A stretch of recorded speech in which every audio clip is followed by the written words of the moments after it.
धरती का स्वर्ग कहे जाने वाला अटलांटिस शहर तबाह कैसे हो गया और बर्बादी इतनी भयानक थी कि पूरी सभ्यता पानी के अंदर समा गई। और यह सब इतनी सफाई से हुआ कि उस सभ्यता का आज नामो निशान नहीं है। आज तक लोगों को इस बात पर यकीन नहीं होता कि अटलांटिस नाम की सभ्यता थी भी या नहीं, और थी तो कैसी थी अटलांटिस सभ्यता। दोस्तों, अटलांटिस उस वक्त की सबसे ज्यादा खुशहाल जगह थी। इसे धरती का स्वर्ग माना जाता था। आपको बता दें कि वहां सोना और चांदी तो था ही, मगर उसके साथ ही बहुमूल्य पत्थरों की भी भरमार थी। और सोना चांदी तो उनके लिए मामूली धातु थी। जिस द्वीप पर अटलांटिस सभ्यता रहती थी, वहां दूर दूर तक हरे भरे मैदान थे। इसके अलावा जमीन भी बहुत उपजाऊ थी। इंसानी जीवन और प्रकृति का एक परफेक्ट बैलेंस था। बड़ी तादाद में पशु पक्षी थे और फलों के बगीचे भी थे।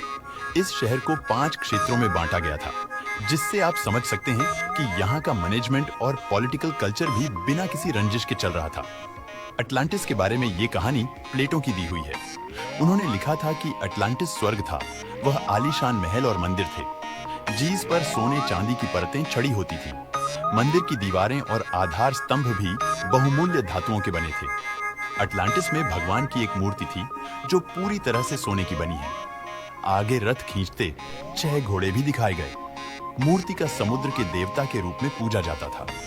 अटलांटिस सभ्यता के राजाओं ने अपने साम्राज्य का विस्तार करने के लिए दूसरे राज्यों पर हमले किए। उन्होंने बड़ी संख्या में नरसंहार कर दूसरे इलाकों पर कब्जा किया। एक समय पर पूरी दुनिया में अटलांटिस के राजाओं का ही राज होता है। ऐसा करने पर ही स्वर्ग कहे जाने वाले शहर को भगवान की सजा उनके गुस्से का सामना करना पड़ा।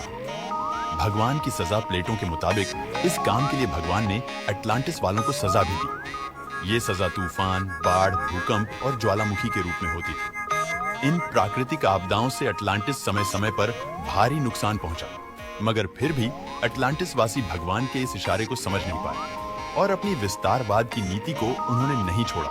और फिर एक ऐसा प्रलय आया कि वो पूरा शहर डूब गया।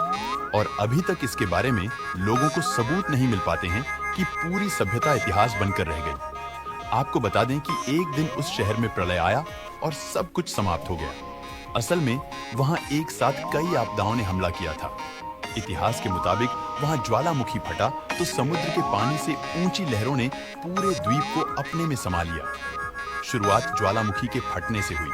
इससे निकली काली राख ने पूरे द्वीप पर अंधेरा कर दिया।